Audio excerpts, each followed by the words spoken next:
ইরানের বিরুদ্ধে যুক্তরাষ্ট্র ও ইসরায়েলের সঙ্গে চলমান যুদ্ধের ১ মাস পার হয়েছে। যুদ্ধের জেরে বিশ্বজুড়ে জ্বালানি তেলের দাম ঊর্ধ্বমুখী। মার্কিন প্রেসিডেন্ট ডোনাল্ড ট্রাম্পের প্রেসিডেন্সিয়াল যাত্রা এখন এক ইতিহাসের অন্যতম কঠিন সংকটের মুখোমুখি। এরই মধ্যে মার্কিন নাগরিকদের মধ্যে যুদ্ধবিরোধী মনোভাব বিক্ষোভের রূপ নিয়েছে।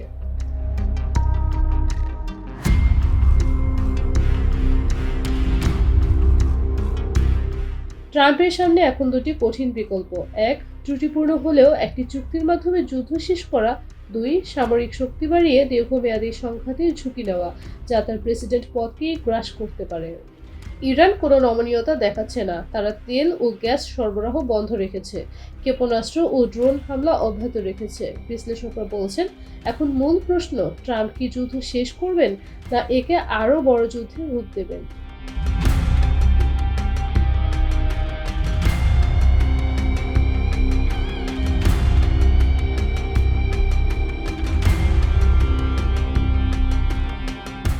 হোয়াইট হাউস জানিয়েছে, ট্রাম্প চিরস্থায়ী যুদ্ধ এড়াতে চাইছেন। তিনি আলোচনার মাধ্যমে যুদ্ধ শেষ করতে চান, কিন্তু সময়সীমা নড়বড়ে। ৪ থেকে ৬ সপ্তাহের মধ্যে যুদ্ধ শেষ হবে বলে তিনি যে আশ্বাস দিয়েছিলেন, তা এখন প্রশ্নবিদ্ধ। একটি গোপন চ্যানেলের মাধ্যমে ইরানের কাছে পাঠানো ১৫ দফার শান্তির প্রস্তাবও কার্যকর হয়নি। তেহরান বস্তুত শুধু সময় কিনছে। যুদ্ধটাকে টিকিয়ে রাখাই তাদের জন্য বড় বিজয়।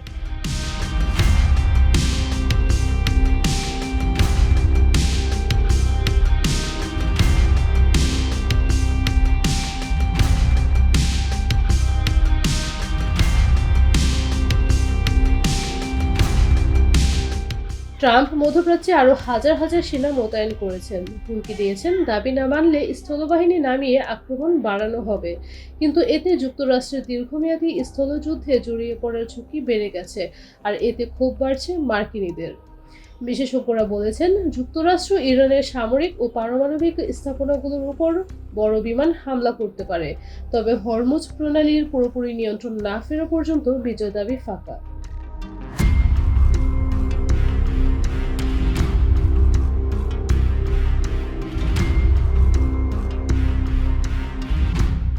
উচ্চ জ্বালানি মূল্য ট্রাম্পের জনপ্রিয়তার ধস নামিয়েছে। জরিপে দেখা যাচ্ছে, তার জনপ্রিয়তা নেমে মাত্র ৩৬% এসেছে।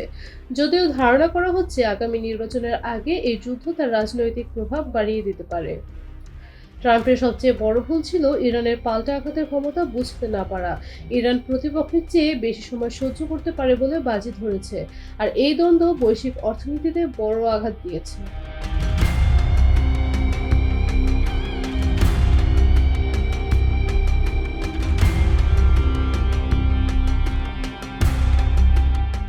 ট্রাম্প বিশ্বকে এক আতঙ্কের ঘেরাটোপে রেখেছেন, কখনো নমনীয়, কখনো কঠোর হুমকি।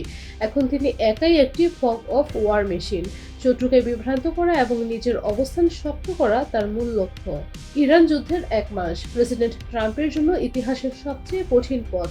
শান্তি নাকি দীর্ঘ যুদ্ধ? নেতানিয়াহু তাকে যে অসম যুদ্ধে টেনে নামিয়েছে, জয় সহজে আসছে না, এমনকি অধরাও থাকতে পারে।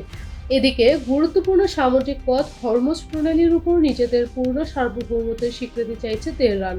একই সঙ্গে এই নৌপথ ব্যবহার করা জাহাজগুলো থেকে নিয়মিত টোল আদায়ের পরিকল্পনা করছে তারা।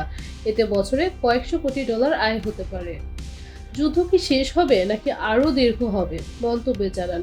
সাবস্ক্রাইব করতে ভুলবেন না।